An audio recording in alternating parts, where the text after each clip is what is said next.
Assalamualaikum warahmatullahi wabarakatuh. Sobat Asyiku, kali ini kita akan mempelajari ringkasan materi fisika kelas 10 semester 2 dinamika partikel yang berkaitan dengan hukum Newton 1, 2, dan 3. Oke, langsung aja kita pelajari dinamika partikel. Saat kelas 10 semester 1 kemarin, sobat telah mempelajari kinematika, yaitu cabang mekanika yang mempelajari gerak tanpa mempedulikan penyebab dari gerak tersebut. Pada kesempatan kali ini, sobat akan mempelajari dinamika. Apa itu dinamika? Dinamika adalah cabang mekanika yang mempelajari penyebab gerak, yaitu gaya. Partikel, benda yang akan ditinjau dianggap sebagai partikel. Maksudnya apa? Maksudnya benda yang bergerak tadi semuanya dianggap sebagai suatu partikel. Dinamika partikel ini didasarkan pada hukum-hukum Newton. Ada 3 hukum Newton yang akan kita bahas kali ini.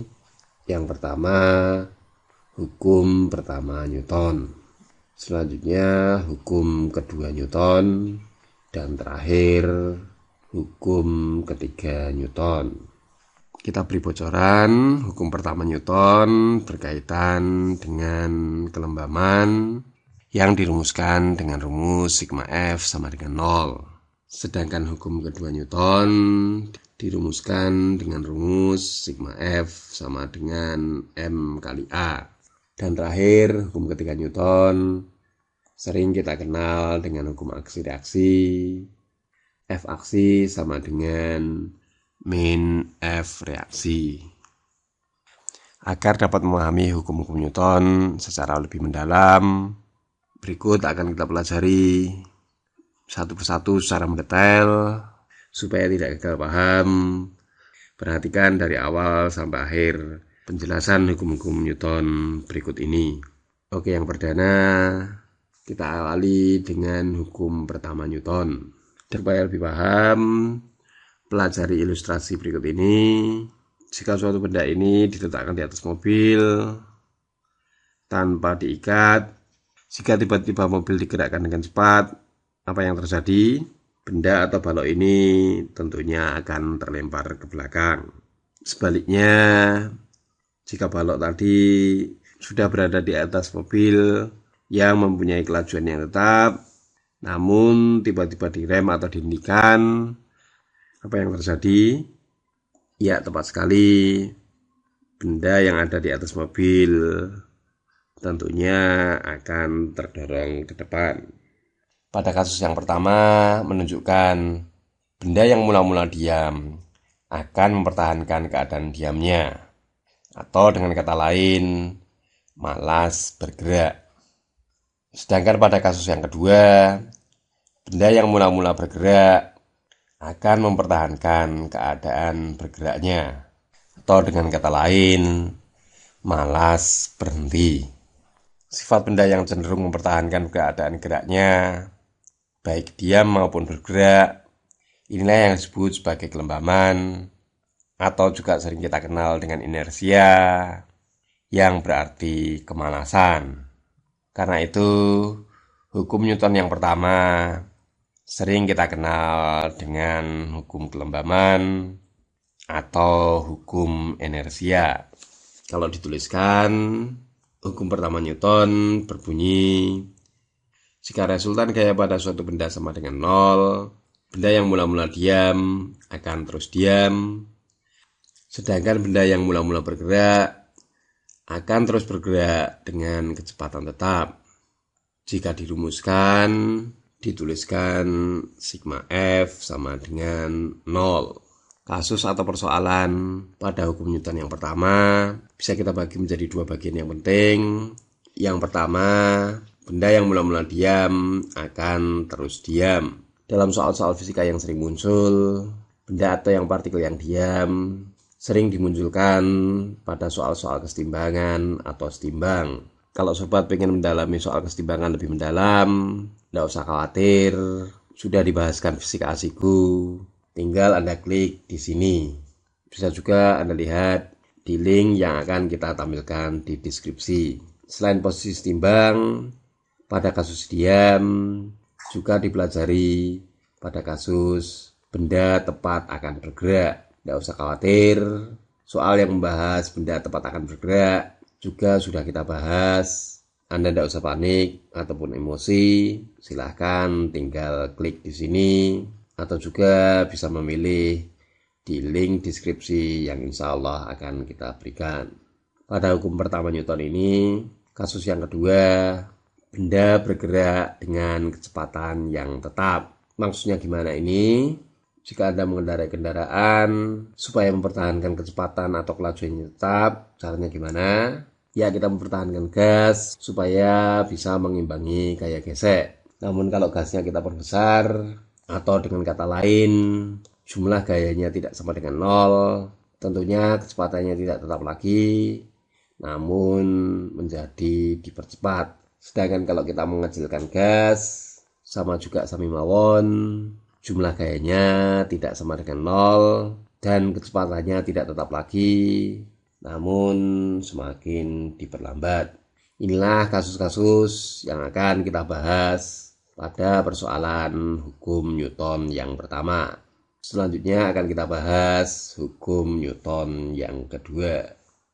Hukum kedua Newton. Untuk memahami hukum kedua Newton, kita perhatikan ilustrasi berikut ini. Jika ada dua benda didorong dengan dua gaya, jelas gaya yang lebih besar akan menghasilkan percepatan yang lebih besar. Atau dengan kata lain, percepatan yang ditimbulkan sebanding dengan resultannya. Jika kita misalkan kembali, dua benda yang memiliki massa yang berbeda, sekarang didorong dengan gaya yang sama. Apa yang terjadi? Ya, terjadilah tentunya benda yang massanya besar justru memiliki percepatan yang kecil. Sebaliknya, benda yang kecil tentunya memiliki percepatan yang besar. Kalau kita rumuskan, percepatan yang dilambangkan dengan huruf A, nilainya berbanding terbalik dengan massanya. Dari kedua ilustrasi ini, maka bisa disimpulkan percepatan nilainya sama dengan resultan gayanya dan berbanding terbalik dengan massanya. Inilah perumusan hukum Newton yang kedua yang sering dinyatakan sebagai berikut. Percepatan sebuah benda berbanding lurus dengan gaya total yang bekerja padanya dan berbanding terbalik dengan massanya. Arah percepatan sama dengan arah gaya total yang bekerja padanya. Perumusan ini sering dituliskan juga sigma F nilainya sama dengan massa kali percepatannya. Perumusan inilah yang sering digunakan dalam perhitungan dinamika partikel. Jika ingin lebih dalam mempelajari hukum 2 Newton, silahkan pelajari pembahasan soal-soal yang di sini. Bisa juga Anda pilih link pembahasan soal yang insya Allah akan kita tampilkan di deskripsi. Oke, jangan kemana-mana. Setelah yang satu ini akan kita bahas hukum ketiga Newton. Hukum ketiga Newton. Untuk bisa memahami hukum ketiga Newton, coba perhatikan ilustrasi berikut ini. Mengapa ketika kita mendayung, air yang didorong ke belakang justru mengakibatkan perahu bergerak ke depan? Ya, tentunya aksi yang diberikan dayung pada air akan menimbulkan reaksi air mendorong dayung ke depan. Contoh yang lain, ketika pemain ski atau pemain sepatu roda mendorong tembok di depannya, mengakibatkan pemain ski atau pemain sepatu roda akan terdorong ke belakang. Ya, karena aksi yang diberikan tangan pemain ski maupun pemain sepatu roda mendorong tembok, akhirnya tembok pun emosi, mendorong balik orang tersebut ke belakang. Atau yang konkret dalam kehidupan sehari-hari, ketika kita berjalan, kaki yang kita ayunkan ke belakang, mengapa mengakibatkan kita bergerak ke depan? Ya, karena aksi kaki yang kita berikan pada tanah, akhirnya tanah pun bereaksi, mendorong kaki kita ke depan. Itulah beberapa contoh gaya aksi reaksi yang sering kita kenal dengan hukum ketiga Newton. Atau bisa kita tuliskan, Jika benda pertama mengerjakan gaya pada benda kedua akan mengerjakan gaya pada benda pertama yang sama besar tetapi berlawanan arah. Jika kita rumuskan, F aksi nilainya sama dengan min F reaksi. Loh kok min? Ya, karena arah gaya dari reaksi pastilah berlawanan dengan gaya aksinya. Supaya lebih jelas, ada 3 konsep pokok yang perlu kita pahami. Yang pertama, pasangan gaya aksi reaksi ada jika dua benda berinteraksi.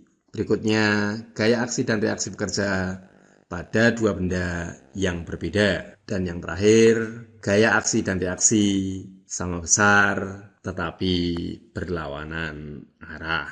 Inilah 3 konsep hukum ketiga Newton yang wajib kita pahami. Demikian penjelasan dinamika partikel beserta hukum-hukum Newton. Namun dirasa kurang jika kita mempelajari tanpa membahas contoh-contoh soalnya. Namun tidak usah khawatir, insya Allah contoh-contoh soal bisa Anda pelajari di playlist Fisika Asiku, materi dinamika partikel, hukum-hukum Newton. Inilah penjelasan dinamika partikel dan hukum-hukum Newton. Semoga bisa dipahami dan bisa dimengerti. Dan ingat, jangan lupa subscribe materi dan contoh-contoh soal lainnya. Tetap semangat belajar. Semoga sukses penilaian harian dinamika partikel, sukses penilaian akhir tahunnya, dan tentunya sukses pula masuk perguruan tinggi sesuai dengan harapan dan cita-cita Anda semuanya. Tetap semangat belajar. Wassalamualaikum warahmatullahi wabarakatuh.